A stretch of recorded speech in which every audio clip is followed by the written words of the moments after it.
السلام علیکم ناظرین کرام، ہمارے چینل پر آپ کا استقبال ہے، خیر مقدم ہے۔ در کھلا ہے کی سیریز نمبر 4 میں آج ہم سیدہ زینب بنت جہش رضی اللہ تعالی عنہا کے بارے میں بتائیں گے، جو نبی کریم صلی اللہ علیہ وسلم کی ازدواج مطہرات میں سے تھیں۔ ان کا پہلا نکاح زید رضی اللہ تعالی عنہ سے ہوا تھا، جو زید بن محمد کہلاتے تھے۔ زینب بنت جہش محمد صلی اللہ علیہ وسلم کی پھوپھی کی بیٹی تھیں، بہت پرہیزگار، آنکھ اور زبان کی حفاظت کرنے والی، غریبوں مسکینوں کی مدد کرنے والی معزز خاتون، اور زید رضی اللہ تعالی عنہ ان پہلے صحابہ میں شامل تھے جنہوں نے سب سے پہلے اسلام پر ایمان لایا تھا، اولون سابقون میں۔ ان کے خاندان نے غلامی سے آزاد ہونے پر ساتھ چلنے اصرار کیا، لیکن وہ رسول اللہ صلی اللہ علیہ وسلم کے ساتھ رہنا چاہتے تھے۔ رسول اللہ صلی اللہ علیہ وسلم نے انہیں اڈاپٹ کیا، یعنی کہ متبنہ لے پالک بنا کر اپنا نام ان کے والد کی جگہ شامل کروا دیا اس وقت کے رائج طریقوں کے مطابق، اور یہ زید بن محمد کہلانے لگے۔ زینب رضی اللہ تعالیٰ عنہا اور زید رضی اللہ تعالیٰ عنہ کی خوبیوں کی وجہ سے ان کی شادی رسول اللہ صلی اللہ علیہ وسلم نے خود کروائی۔ زینب رسول اللہ صلی اللہ علیہ وسلم کی آنکھوں کے آگے پلی بڑھی تھیں۔ شادی کے بعد مگر دونوں میں اختلافات ہوئے اور زید آ کر شکوہ کرنے لگے تو رسول اللہ صلی اللہ علیہ وسلم نے انہیں بہت سمجھایا کہ بیوی کو نہ چھوڑیں، لیکن انہوں نے طلاق دے دی۔ طلاق کے بعد عدت کی مدت پوری ہونے کے بعد اللہ کا حکم محمد صلی اللہ علیہ وسلم پر آیا، جس نے انہیں بہت پریشان کیا۔ انہیں زینب بنت جہش سے شادی کرنے کہا گیا تھا۔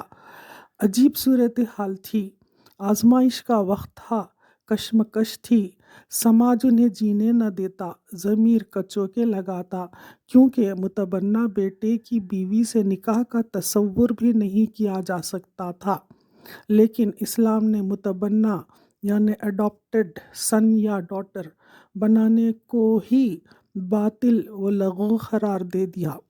کسی کمزور یتیم بے سہارا پر ہر طرح کی عنایت کی جا سکتی ہے، لیکن حقیقی اولاد کا حق نہیں دیا جا سکتا، اور لے پالک لینا، متبنہ بنانا یا اڈاپٹ کرنا باطل و بے معنی طے پایا، نل اینڈ وائڈ کر دیا گیا۔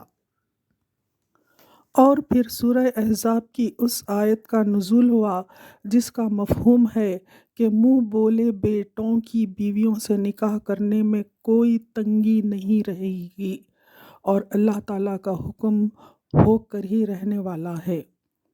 نبی کریم صلی اللہ علیہ وسلم نے زید رضی اللہ تعالیٰ عنہ سے ہی زینب رضی اللہ تعالیٰ عنہا کو پیغام بھیجا، جس کو سن کر انہوں نے کہا کہ میں اللہ کا حکم مانوں گی، اور پھر وہ مسجد چلی گئیں۔ پھر محمد صلی اللہ علیہ وسلم زینب رضی اللہ تعالیٰ عنہا کے پاس چلے گئے۔ اس واقعے نے ہلچل مچا دی، زمانے بھر کو چونکا دیا۔ یہ حکم الہی تھا۔ محمد صلی اللہ علیہ وسلم نے اللہ کی مرضی کو پرائیورٹی دی، ترجیح دی، اور 1400 سال پہلے کی متبنہ بنانے کی روایت کو اسلامی قانون سے باہر کر دیا، اور زید بن محمد کی جگہ اب وہ زید بن حارثہ کہلانے لگے۔ زینب اس بات پر فخر کرتی تھیں کہ ان کی شادی آسمانوں میں طے پائی، اور نکاح سب سے معزز نکاح ثابت ہوا۔ 53 سال کی عمر میں ازدواج مطہرات میں سب سے پہلے زینب بنت جہش کا انتقال ہوا۔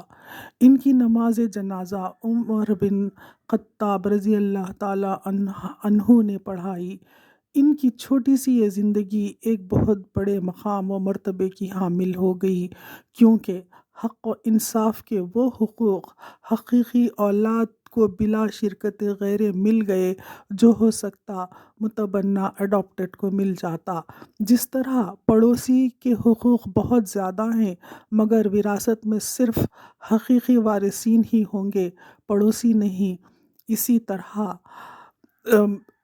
طرح کسی بھی غریب، یتیم، بے سہارا پر عنایتوں کی کوئی کمی نہیں ہو سکتی مگر وہ اسلامی قانون کی روح سے وراثت کا حقدار نہیں ہو سکتا۔ اس قانون سے رشتوں کی پامالی نہیں بلکہ رشتوں کو استحکام ملا۔ وہ لوگ جو آج بھی اڈاپٹڈ سنس اینڈ